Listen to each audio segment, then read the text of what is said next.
வடிவேல் பொண்டாட்டி. அவன் உனக்கு மட்டுமா பொண்டாட்டி, இந்த ஊருக்கே பொண்டாட்டி அப்படின்னு இதே மாதிரி துக்கம் கேட்கறாங்கிற பேர்ல போய் அடி வாங்கிட்டு வரும். ஏறத்தாழ பாதிக்கு மேற்பட்ட படங்கள்ல இவங்க காட்ஷீட் கொடுத்தா தான் அந்த படம் வருங்கிற அளவுக்கு வெற்றிகரமான காமெடி. சில பேர் ஓரம் கட்டினாங்க. நீரடா ஓரம் கட்டுறது, நானே ஒதுங்கி நிற்கிறேன், அவர் தான் நடிக்க மாட்டேன்ட்டார். அசாத்தியமான திறமை. இன்னொன்று, வாழ்க்கை அனுபவத்தில் இருந்து காமெடி சீனை உருவாக்குறது. அப்படின்னா டீமா அமைஞ்சு இல்லை சார். இப்போ சிங்கமுத்து போன்றவர்களாக இருந்தாங்கல்ல. ஆமாம், சிங்கமுத்து வந்து ஒரு பெரிய கவுண்டமணிக்கு வீரப்பன் ஒரு ஆள் இருந்தாரோ அதே மாதிரி. ஆமாம், அது மட்டும் இல்லாமல் அவருக்கே கொஞ்சம் கிரியேட்டிவ் சென்ஸ். நீங்கள் விவேக் கூட நீங்கள் பார்த்தீங்கன்னா ரொம்ப வந்து ஒரு கதாநாயகனுக்கு ஈக்குவலாக கூலிங் கிளாஸ்லாம் போட்டு ஸ்டைலாக தான் வருவார். கவுண்டர் பண்ணி தான் சிரிக்க வைப்பாங்க. ஆனால் அதுக்கு நேர் விரோதமாக தன்னை கேவலப்படுத்திக்கிற காட்சிகளில் நடித்து வெற்றி பெற்றவர் வடிவேல். அதில் ஐடி கம்பெனியில இருந்து சாமானிய மக்கள் வரைக்கும் எல்லாருமே வடிவேலுடைய எடுத்துக்காட்ட சொல்லாமல் பேசுறதே இல்லை. திமுக பிரச்சார மேடைகளில் போய் தண்ணிக்குள்ள கப்பலை எவன் ஓட்டுறான் அவன் தான்டா கேப்டன், எப்போவுமே தண்ணியில் இருக்கு எப்படா கேப்டனு அப்படின்னு அவரை டேமேஜ் பண்ணக்கூடிய எவ்வளோ லேட் என்ட்ரி வந்தாலும் அவரோட தனித்தன்மை அவர் நிரூபிச்சிருக்கும். Low interest, flexible repayment, minimal documentation. Repco Home Loans.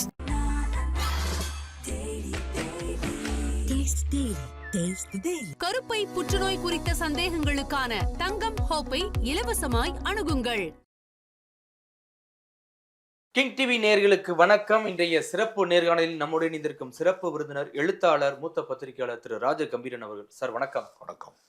பிரபல நகைச்சுவை நடிகர் வடிவேல் அவர்கள் கிட்டத்தட்ட 1991 ஆரம்பிச்சு இன்னை வரைக்கும் பார்த்தீங்கன்னா பெருசாக போயிட்டு இருக்கு. அவருடைய பல படங்கள் வந்து அவருக்காண்டியே ஓடின படம்லாம் நிறையா இருக்கு. அவருடைய வெற்றி ஒரு பக்கம் இருந்தாலும் இன்னைக்கு வந்து ஒரு ஃபீல்ட் அவுட் ஆகி இருக்காரு. முதல்ல நடிகர் வடிவேலோட சினிமா வருகை எப்படி சார் பார்க்குறீங்க? வடிவேலு வந்து ஃபீல்ட் அவுட் ஆகவே இல்லை. வடிவேலு பண்ண சில விரும்பத்தகாத செயல்கள் காரணமாக திரை உலகத்தில் சில பேருக்கு ஏற்பட்ட முரண்பாடுகள் காரணமாக ஓரம் கட்டப்பட்டிருக்காரு. அப்படி சில பேர் ஓரம் கட்டினாங்க. நீரடா ஓரம் கட்டுறது, நானே ஒதுங்கி நிற்கிறேன், அவர் தான் நடிக்க மாட்டேன்ட்டார். அவர் கதாநாயகனாக அவதாரம் எடுத்ததற்கு பின்பு வடிவேலு நடித்த படங்கள்ல இந்த 23ஆம் புலிகேசி மட்டும்தான் வெற்றி படம். ஆமா. அதற்கு அடுத்து வந்த இந்திரலோகத்தில்னா அழகப்பன் மாதிரி படம், தெனாலிராமன் மாதிரி படம், எலி மாதிரி படங்கள்லாம் வந்து பெரிய வெற்றி பெறல. அதற்கு பின்பு அவர் தான் வந்து ஓய்வெடுத்து கொண்டாரு. அவருடைய டீம் வந்து கலைந்து விட்டது. அந்த சிங்கமுத்து, சுப்புராஜ், அந்த மாதிரி ஒரு டீம் இருந்துச்சு, அது வந்து கலைஞ்சிருச்சு. அதுதான் காரணமே தவிர வடிவேலு இல்லாமல் வந்து தமிழ் சினிமாவில் நகைச்சுவை இல்லை என்று சொல்லக்கூடிய அளவுக்கு அவர் பெரிய சாதனைகளை பண்ணியிருக்காரு. காமெடி சூப்பர் ஸ்டார் தான் வடிவேலு. ஆமா ஆமா. அதனால செந்தில் கவுண்டமணியை பிரிச்சதே வடிவேலு அப்படிங்கிற ஒரு அத்தியாயத்தை எங்கிருந்து தொடங்குவது அப்படின்னா, அவர் பல முறை சினிமாவுக்கு முயற்சி செஞ்சாரு. ஒரு டி ராஜேந்தர் படத்துல கூட ஒரு அட்மாஸ்பியர் மாதிரி ஒரு சின்ன கேரக்டர்ல ஓரத்துல நின்றுருக்காரு. ஆனால் அடையாளம் பெற்றது அப்படிங்கிறது வந்து அதுல கிடையாது. அது பின்னாடி அவருக்கு ராஜ்கிரண் மேல அவருக்கு சில முரண்பாடுகள் வந்த போது நான் வந்து டி ராஜேந்தர் படத்திலே அறிமுகமாயிட்டேன் அப்படின்னு வேணும்னே ஏட்டிக்கு போட்டியா சொன்னாரே தவிர, உண்மையிலே வந்து அவர் அடையாளம் பெற்றது எதுனா ராசாவின் மனசுலங்கிற திரைப்படத்தில். ஏன்னா அந்த திரைப்படம் எடுப்பதற்கு சில மாதங்களுக்கு முன்பு ஆக்சுவலாக அவர் நடிகர் ஆகணுங்கிறது ராஜ்கிரண் அவர்களுடைய திட்டம் இல்லை. அவர் விநியோகஸ்தராக இருந்து ராமராஜனை வைத்து சில திரைப்படங்களை வந்து அவர் தயாரித்தார். என்ன பெத்த ராசா, அந்த மாதிரி சில படங்கள்லாம் வந்து அவர் தயாரிக்கிறார் ராஜ்கிரண். ஆமாம். அப்படி அவர் படம் தயாரிப்பாளராக இருந்த காலகட்டங்களில் ஒரு முறை மதுரைக்கு ஒரு திருமண விழாவுக்கு போகிறார். ஒரு விநியோகஸ்தருடைய வீட்டு திருமண விழாவுக்கு போகிறார். அப்படி போகிற போது அவரை பார்த்து கொள்வதற்கு, அதாவது அந்த பாண்டியன் எக்ஸ்பிரஸில் அவர் இறங்குனதில் இருந்து மறுபடியும் இரவு பயணிக்கிறதுக்கு அவரை ரயில் ஏற்றி விடுற வரைக்கும் அந்த ஒரு நாள் அவரை கூட இருந்து பார்த்துக்கிட்டு அந்த ஹோட்டலில் தங்க வச்சு அவரை அந்த நிகழ்ச்சி நடக்கிற இடத்துக்கு கூட்டு போயிட்டு மறுபடியும் வந்து ரயில் அடியில் கொண்டு வந்து விடுற வரைக்கும் ஒரு நாள் உதவியாளர் வடிவேலு. அது ஏன் அந்த டிஸ்ட்ரிபியூட்டர் அப்படி செஞ்சார்னா, வடிவேலுக்கு வந்து நடிப்பு மேலே பெரிய ஆர்வம் இருக்குது, ரொம்ப ஒரு நகைச்சுவை திறமை இருக்குது, ஆனால் சினிமாவில் வர முடியல, திறமை இருந்தும் வாய்ப்பு கிடைக்கல. அப்படி வாய்ப்பு கிடைக்காம இருக்கிற வடிவேலுக்கு இந்த ராஜ்கிரண் அவர்களை கவனித்துக் கொள்வதன் மூலமாக ஒரு வாய்ப்பு கிடைக்கும், ஒரு ப்ரொடியூசர் வருவார் என்கிற நல்லெண்ணத்தின் அடிப்படையிலே அவரை வந்து பார்த்துக்கிறதுக்கு வேணும்னே திட்டமிட்டு தான் அனுப்புகிறாங்க. அதுவே ஒரு ட்ராமா தான், திட்டமிட்டு தான் அனுப்புகிறாங்க. அப்போ அந்த காலகட்டத்தில் வந்து செல்ஃபோன்லாம் இல்லை, 90களினுடைய காலகட்டத்தில். அப்போ அதுக்கு பின்னாடி தான் வருது. அப்போ இவருடைய முகவரியை எழுதி வாங்கிட்டு டைரியில், உன் வாய்ப்பு இருந்தால் சொல்கிறேன்ப்பா அப்படின்னு, நான் வாய்ப்பு கிடைக்குமோ சொல்கிறேன்ப்பா அப்படின்னு சொல்லிட்டு அவர் ரயில் ஏறிட்டார். அப்போ அன்னைக்கு அவர் நிறையா பாட்டு பாடியே ஜோக் அடிச்சுலாம் வந்து சிரிக்க வச்சுருக்காரு. இப்போ ராசாவின் மனசில் படம் தொடங்குகிறது. அப்போ கவுண்டமணி செந்திலுடைய இது வந்து பீக்கில் இருக்குது. ஆமாம், கவுண்டமணி தான் அன்னைக்கு வந்து தமிழ் சினிமாவை வந்து நகைச்சுவை சாம்ராஜ்யத்தை கட்டி ஆளக்கூடிய ஒரு பெரிய கதாநாயகன் கூட சொல்லலாம். கண்டிப்பா பல கதாநாயகர்கள் ஒரு காண்டி வெயிட் பண்ணாங்க. ஆமாம். அப்போ என்ன நிலைமை இருந்துச்சுன்னா, காமெடியனாக இருக்கிற கவுண்டமணிக்கு 30 லட்ச ரூபா சம்பளம், கதாநாயகனுக்கே சத்யராஜுக்கு 10 லட்ச ரூபா சம்பளம். என்ன ரேஞ்சில் இருந்திருக்காரு. ஆமா, ஏன்னா இவர் டேட்டு கிடைக்காது. பல படங்கள் இவருக்காக. ஆமா, நகைச்சுவை நடிகர்களை பொறுத்தவரையில் என்ன செய்வாங்கன்னா, ஹீரோவா இருக்கிறவங்க சூப்பர் ஸ்டாரா இருக்கிறவங்க கூட வருடத்துக்கு ஒரு படம் தான் நடிப்பாங்க. ஆனா காமெடியன் இல்லாத படமே இருக்காது. 200 படம் வந்துச்சுன்னா ஏறத்தாழ பாதிக்கு மேற்பட்ட படங்கள்ல இவங்க கால்ஷீட் கொடுத்தா தான் அந்த படம் வருங்கிற அளவுக்கு அவங்களுடைய ஒரு வெற்றிகரமான காமெடியன். கண்டிப்பா ராசாவின் மனசுலேயும் கவுண்டமணி வந்து ஒப்பந்தம் செய்யப்படுறாரு. அவருடைய சம்பளம் வந்து கூடுதலாக இருக்கிற பட்சத்தில் தயாரிப்பாளராகவும் நடிகராகவும் இருக்கிற ராஜ்கிரனுக்கும் கவுண்டமணிக்கும் ஒரு சின்ன ஒரு மனக்கசப்பு ஏற்படுகிற நேரத்தில் சம்பள பிரச்சனையில் கொஞ்சம் கருத்து வேறுபாடு சண்டை வருது. அப்போ கோபத்தில் என்ன செய்கிறாருன்னா ராஜ்கிரன், மதுரையில் ஒருத்தர் இருந்தான், யார் நல்ல காமெடிலாம் சொல்லிட்டு இருந்தான், நல்லா நடிக்கக்கூடிய திறமை உள்ளவன், நாடகத்தெல்லாம் நடிச்சிருக்கான், வடிவேலுன்னு, அவன் போய் டெலகிராம் அடியான்னு சொல்லி தம்பிகிட்ட சொல்லி விடுறாரு. அவனோட கூட பிறந்த தம்பி சீனி மோகன்னு அவன் டெலகிராம் அடிக்கிறாரு. புறப்பட்டு வந்துடுறாரு. வடிவேலுக்கு வந்து அந்த டெலகிராம் கிடச்சி அவர் ஒரு லாரியை பிடிச்சி ஏதோ ஒன்று பிடிச்சி இங்கே வந்து சென்னை வந்து சேர்றதுக்குள்ள கவுண்டமணிக்கும் ராஜ்கிரனுக்குமான முரண்பாடு சமரசம் ஆயிடுச்சு. ஐயோ, இவருக்கு வாய்ப்பு இல்லை. இப்போ என்ன செய்யறது அப்படிங்கிறப்ப ராஜ்கிரனுடைய அலுவலகத்தில் தங்க வைத்து ஒரு உதவியாளர் மாதிரி, ஒரு ஆஃபீஸ் பாய் மாதிரி கூடவே இருந்து ஆஃபீஸை பார்த்துக்கிறது அப்படி இருக்கிறாரு. இந்த படம் என்ன ஆகுதுன்னா, படத்தை ஃபுல்லாக போட்டு பார்க்குறாங்க. இளையராஜா சார் வந்து பார்க்குறாரு. இசைஞானி இளையராஜா பார்த்துட்டு, படம் நான் வந்து ரொம்ப சீரியஸாக இருக்குது, காமெடியே இல்லை, இதுக்கு ஒரு காமெடி சாங் வைக்கணும் அப்படின்னு அவராக சொல்கிறார். அப்படித்தான் அந்த போடா போடா புண்ணாக்கு போடாத தப்பு கணக்குன்னு ஒரு சாங் போடும்போது அதுக்கு நடிக்க வைக்கிறதுக்கு லோக்கலாக ஒரு ஆள் வேணுங்கிறப்ப வடிவேலுக்கு சீன்ஸ் கிடைக்குதாரு காத்து கடந்ததுனால. அப்படித்தான் அவர் உள்ள என்ட்ரி ஆகுறாரு. முதல் படத்திலே பாடகராகவும் மாறிட்டாரு. ஆமாம், இல்லை பாடகர் வந்து அவர் பாடலை, முதல் படத்தில் அவர் நடித்தார் அந்த பாடல். Okay okay. அதுக்கு லீடு சீன்லாம் ஏற்கனவே வந்து இந்த மாதிரி வந்து ஒரு ஒரு துக்கம் விசாரிக்கிற காட்சி. ஒருத்தனோட அம்மா இறந்து போச்சுன்னா அது அந்த அம்மா வந்து உனக்கு மட்டும் அம்மா இல்லைடா, ஊருக்கே அம்மா, இப்படித்தான் துக்கம் விசாரிக்கணும் அப்படின்னு கவுண்டமணி. இப்போ செந்தில் போய் ஒருத்தன் பொண்டாட்டி செத்து போயிடும், வடிவேலு பொண்டாட்டி செத்து போயிடும், அவன் உனக்கு மட்டுமா பொண்டாட்டி, இந்த ஊருக்கே பொண்டாட்டி அப்படின்னு இதே மாதிரி துக்கம் கேட்குறாங்கிற பேரில் போய் அடி வாங்கிட்டு வரும். அந்த மாதிரி ஒரு சீனில் நடித்தாங்க. ஆமாம், இது ஒரு நாட்டுப்புற கதை.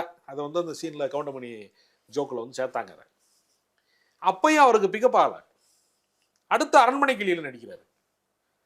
அது கொஞ்சம் கவனம் பெறுது. இந்த மண்டையில் புற மண்டையில் தட்டுறது, யாரா நீ அடிச்சது அப்படின்னு பஸ் ஸ்டாண்ட், அந்த காமெடி வந்து ஒரு கோட்டாச்சு. அதுக்கு பின்னாடி எல்லாமே என் ராசா தான் அப்படின்னு ஒரு படம் வந்து சங்கீதா கூட ராஜ்கிரன் நடிக்கிறார். இப்படி படங்கள் நடிக்கிற போது அவருக்கு ஒரு சிறிய அடையாளம் கிடைக்குது. அது அந்த காசை ஏமாத்துற கேரக்டர். ஒரு கட்டி கொடுத்த பிள்ளை வெளியூரில் இருக்கிற பிள்ளைகிட்ட போய் காசை ஏமாற்றி அந்த மாதிரி சீட்டிங் பண்ணுறது. எட்டனா இருந்தா எட்டூர் எம்பாட்டு கேட்கும், அந்த பாட்டு அப்போ தான் பாடுறாரு முதல் முறையாக. இளையராஜா இசையில்.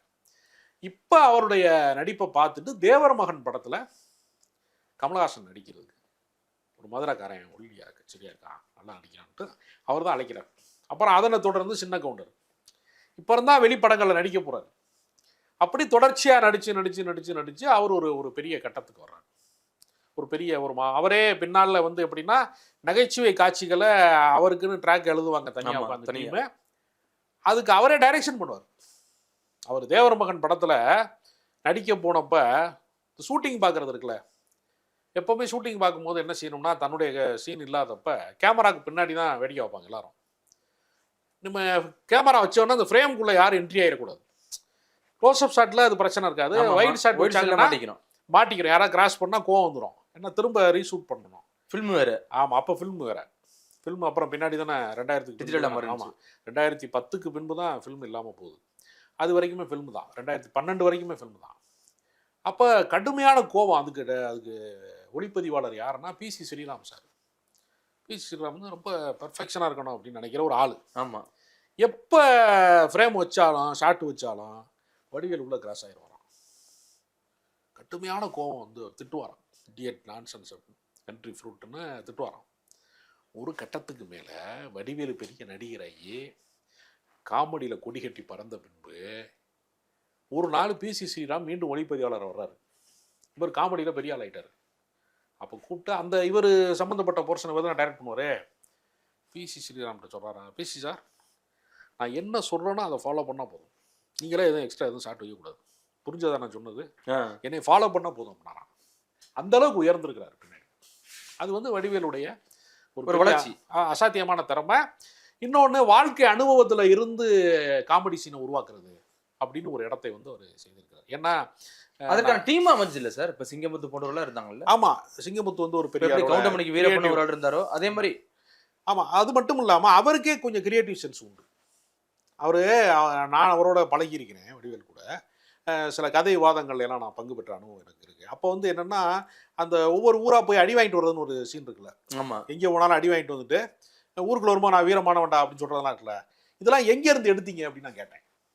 அப்பா அவர் சொன்னார், என் மச்சினை ஒருத்தன் இருக்கான், அவன் சரக்கை போட்டு எங்கேயாவது போகிற இடத்துல வம்புழுத்துட்டு வந்துடுவான், அவனை அடிச்சிருவாங்க. ஆனால் ஊருக்குள்ளே தெரியக்கூடாங்கிறக்காக மெயின்டைன் பண்ணுறதுக்காக வேண்டி நான் தான் அவங்கள அடித்தேன், அவங்க அடி தாங்காமல் ஓடிட்டாங்கன்னு வெளியே வந்து சொல்லுவான். அவன் எப்படி வம்புழுப்பான், உரண்டை இழுப்பான், பிரச்சனை பண்ணுவான், அதை எப்படி மேனேஜ் பண்ணுவான், அந்த கௌரவ பிரச்சனையை வந்து மெயின்டைன் பண்ணுவான் அப்படிங்கிறத அந்த கேரக்டர் அப்படியே நான் நடித்தேன். அது மாதிரி வாழ்க்கையிலேருந்து கதை எடுக்கிறது. அதே மாதிரி இந்த வின்னர் படத்தில் வருத்தப்படாத வாலிப சங்க தலைவர்னு அந்த கேரக்டர் நல்லா இருக்கும். ஆமாம், இது எல்லாமே நீங்கள் பார்த்தீங்கன்னா ஏறத்தாழ வந்து எல்லாத்தையும் உள்வாங்கக்கூடிய ஒரு சக்தி வந்து அவருக்கு இருக்குது. எல்லாமே நீங்கள் மண்ணின் மைந்தர்கள், நம்ம வாழ்க்கையில் யாரெல்லாம் நம்ம பார்த்தோமோ. அப்புறம் வடிவேல்கிட்ட மற்ற நகைச்சுவை நடிகர்கள்ட்ட இல்லாத ஒரு சிறப்பு என்னென்னா, கவுண்டமணி வந்து செந்தில வந்து கேவலப்படுத்தி தான் சிரிக்க வைப்பான். டே கோமுட்டி தலையா அந்த மாதிரியான டைலாக் பேசி, ஏண்டா அப்படின்னா இந்த மாதிரி வந்து ஏடா ஞானப்பழத்துக்கு கொட்டை இருக்கானே அப்படின்னு கேட்கறது. இது மாதிரி விஷயங்கள்ல தான் அவரோட நகைச்சுவை ஒர்க் ஆகும். நீங்கள் விவேக் கூட நீங்கள் பார்த்தீங்கன்னா ரொம்ப வந்து ஒரு கதாநாயகனுக்கு ஈக்குவலாக கூலிங் கிளாஸ்லாம் போட்டு ஸ்டைலாக தான் வருவார். ஆமாம், ஸ்டைலாக வந்து இன்னொருத்தரை நக்கல் பண்ணுறது இதெல்லாம் எம்ஆர் ராதா பாணி இறத்தால அடுத்தவனை வந்து இது பண்ணி தான் கவுண்டர் பண்ணி தான் சிரிக்க வைப்பாங்க. நான் அதுக்கு நேர் விரோதமாக தன்னை கேவலப்படுத்திக்கிற காட்சிகளில் நடித்து வெற்றி பெற்றவர் வடிவேல். நீங்கள் ஒரு பொம்பளை ரவுடியை கைது செய்ய போகிற போலீஸாக போகிறப்ப மற்றவன்லாம் வராதரா நான் போகிறேன்டா உள்ள அப்படி போகும்போது அவள் எல்லாத்தையும் உறிஞ்சி வச்சுக்கிட்டு போலீஸ் ட்ரெஸ்ஸோட அந்த பொம்பளை ரவுடி வெளியேறிடும். ஆமாம், இவர் அம்மனை குண்டியா உள்ள கடப்பார் இல்லையா, எடுத்திருப்பாத அந்த காட்சியில வேற நடிகர்கள் நடிக்க மாட்டாங்க கண்டிப்பா. இது வந்து என்னன்னா சார்லி சாப்ளின் வந்து என்ன பண்ணுவாருன்னா, அவர் வந்து வாழைப்பழ தோல்ல வலிக்கி விடுகிறது, அடி வாங்குறது, அதுல எல்லாம் அவர் நடிப்பார். தன்னை வந்து தன்னை தாழ்த்திக்கிற காட்சிகள்ல சார்லி சாப்ளின் நடிப்பார். அதே பேட்டர்ன் தான் கிட்டத்தட்ட இவருடையதும். மூஞ்சில வந்து தண்ணி ஊற்றி விட்டாங்க, சுடு தண்ணி ஊற்றி விட்டாங்க, அது மாதிரி காட்சிகளில் பூரா நடிக்கிற போதெல்லாம் எல்லாத்துலேயுமே தன்னை கேவலப்படுத்திக்கிற காட்சிகளை பற்றி கூச்ச நாச்சப்படாமல் நடிக்கிறது இருக்குல்ல, அதில் வந்து வடிவேல் எங்கேயோ போயிட்டார். அதனால் ஒரு காலத்தில் அவரை வந்து கருப்பு நாகேஷ்னு சொன்னாங்க. ஆமாம், தொடக்க காலத்தில் மனோரமா போன்றவர்கள்லாம். ஆனால் நாகேஷெல்லாம் தாண்டி எங்கேயோ போயிட்டார்.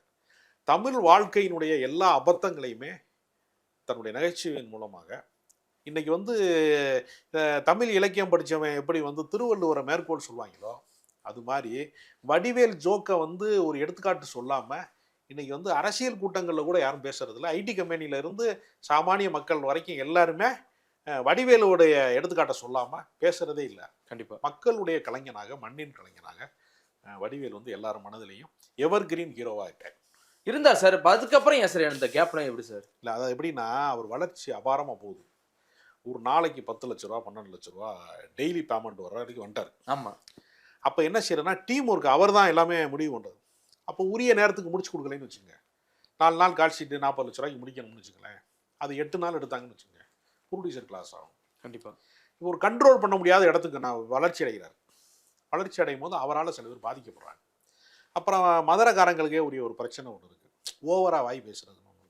நான் போய் அந்த சுந்தர்சியை காப்பாற்றிட்டு வந்துடுறேன், சூர்யா படம் தான் நடக்குது, சூர்யா படத்தில் போய் கொஞ்சம் காப்பாற்றிட்டு வந்துடுறேன் அப்படின்லாம் பேசுகிறது.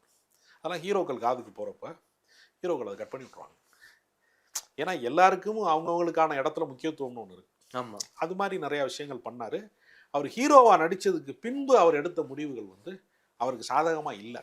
அந்த நேரம் பார்த்து அவர் என்ன பண்ணிட்டாருன்னா, விஜயகாந்தோடு இருக்கக்கூடிய அந்த முரண்பாடு, சும்மா ஒரு பார்க்கிங் பிரச்சனை, ஒரு சரி செய்யப்பட வேண்டிய ஒரு பிரச்சனைக்கு ஒரு கோவப்பட்டு அதுக்கு எதிரும் புதிருமா 2 பேருக்குள்ளே ஏற்பட்ட அந்த முரண்பாடு வந்து ஒரு அரசியல் பகையாக பின்னாடி மாறிச்சு.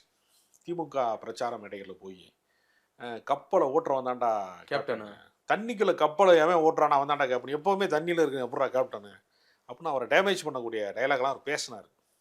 இதெல்லாம் பேசுனதுக்கு பின்னாடி என்ன ஆயிடுச்சுன்னா, அந்த முறை திமுக வேற தோற்று போச்சு, ஜெயலலிதா அம்மா ஆட்சிக்கு விட்டாங்க. அப்போ ரொம்ப பேர் என்ன நினச்சிட்டாங்கன்னா, ஜெயலலிதாவுக்கு பயந்துக்கிட்டு அவங்களுக்கு எதிராக பேசிட்டாரு அப்படிங்கிறதுனால தான் வடிவேலுக்கு வாய்ப்பு வரல அப்படின்னு ஒன்றை பரப்பி விட்டாங்க. உண்மையான காரணம் அது இல்லை. ஜெயலலிதா யாரையுமே வந்து அதெல்லாம் ரஜினிகாந்தியே அவங்க மதிக்காதவங்க, எம்ஜிஆரை கூட அவங்க வந்து புறக்கணிச்ச ஒரு தில் இருக்கிற ஒரு லேடி. அவங்க வந்து வடிவேலை யாரும் பயன்படுத்தக்கூடாதுன்னு அவங்க சொல்லலை. வடிவேலை பழி வாங்குறதுக்கு ஏற்கனவே அவரால் பாதிக்கப்பட்ட ப்ரொடியூசர்ஸு, ஆமாம், அவர் டேட்டு கொடுக்க மாட்டேங்கிறாரு, இயக்குனர்கள் ரொம்ப நாள் இழுத்துட்டு போகிறாரு, கட்டுப்பட மாட்டேங்கிறாரு, நம்ம சொல்கிறத கேட்க மாட்டேங்கிறாருன்னு வேறு வேறு முரண்பாடுகளோடு இருந்தவங்களாம் இந்த திமுக பிரச்சார மேடைகளில் அவர் ஈடுபட்டதையும் ஜெயலலிதா ஆட்சிக்கு வந்த சந்தர்ப்பத்தையும் பயன்படுத்தி கொண்டார்களே தவிர ஜெயலலிதா வந்து வடிவேல் வீழ்த்ததில்லை. அது ஒரு தவறான ஒரு கருத்து. அதுக்கு பின்னாடி நிறைய செட்டில் ஆகிட்டாரு, ஏஜும் அவருக்கு அதிகமாகிடுச்சு, கதாநாயகன் கூட நடிக்கிற வயதை கடந்துட்டாரு. அதனால் 60 வயதை கடக்கும்போது அவருக்கு கொஞ்சம் ரிலாக்ஸ் தேவைப்பட்டுச்சு, செலக்ட் பண்ணி படம் நடிக்கணும். அப்படி தான் அவர் மாமன்னன் நடித்தார். அப்போ எவ்வளோ லேட் என்ட்ரி வந்தாலும் அவரோட தனித்தன்மையை அவர் நிரூபிச்சிருவார். அதனால் செலக்ட் பண்ணி நடிக்கக்கூடிய இடத்துக்கு வந்திருக்கிறாரு. மற்றபடி நீங்கள் எந்த நகைச்சுவை சீன் நீங்கள் போட்டினாலும் வடிவேலை கடந்து ஒரு நகைச்சுவை, அதை விட காமெடியை வந்து நான் பார்க்க முடியாது.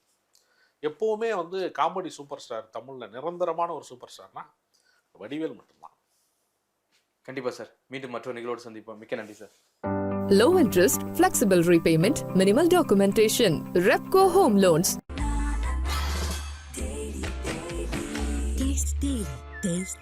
கருப்பை புற்றுநோய் குறித்த சந்தேகங்களுக்கான தங்கம் ஹோப்பை இலவசமாய் அணுகுங்கள்.